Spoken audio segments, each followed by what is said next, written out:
Hello, Nathan Cox at Home Repair Remodeling. Here we are. I'm going to talk to you about a certain type of vinyl floor. I'm in a rental home. I do a lot of work for the owners, but they decided they wanted to go and do this for themselves. This is not a floor that I recommended to them, so I'm going to talk to you guys about a floor not to choose. All right, let me show you what it is first. It's a vinyl tile. Now they call us they'll call us a vinyl plank tile right here. It looks like a laminate plank kind of. It's got a wood grain look to it, but it is vinyl. You can see it's thin, and it just has a self-adhesive back. A lot of guys at the big box stores will sell these. They're cheap. They're about $1 a square foot, and they say it's easy do-it-yourself floor. You peel off the back and you stick it on. You can stick it on the vinyl floor that's already down there. Which is all true. But if any of those of you remember the old 12-inch square tiles that they used in the late 80s and 90s, the self-stick-on ones, they still sell back in the corner there of $1 a piece, $1 a square foot, because it's a 12-inch by 12-inch tile.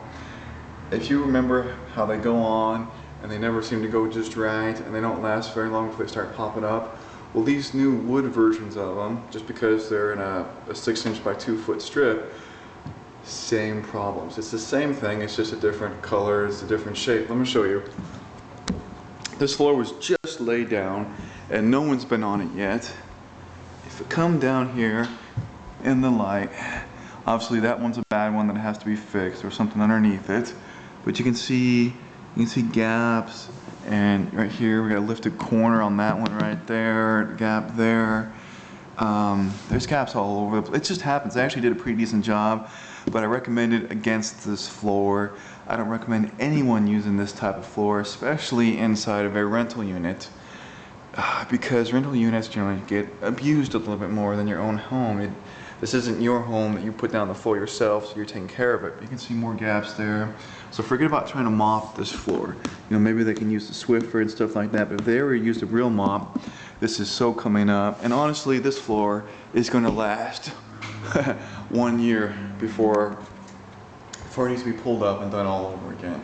That's really the best you could expect from it. There's going to be, planks, little tiles that are popping up left, right. There is a better floor. Now it does cost a little more than twice. Instead of being $1 a square foot, it's like $2.20 a square foot.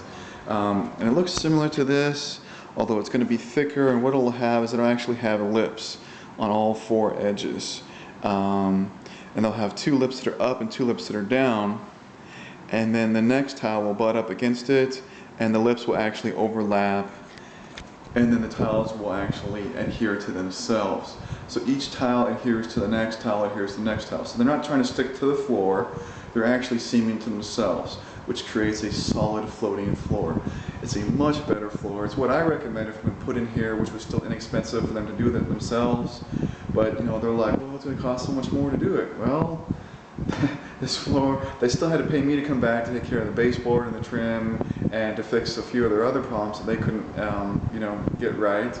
And it's only going to last a year. So this is a floor not to choose. Do not use the stick-on vinyl tiles or planks that stick to the floor. No matter what the guy says at the big box store, it's a terrible floor and it will not last, no matter how much time you spend in prepping and trying to make it right. So if you like this video, if you like this tip, please give it a thumbs up. Please subscribe to my channel. Until next time, this is Nathan Cox.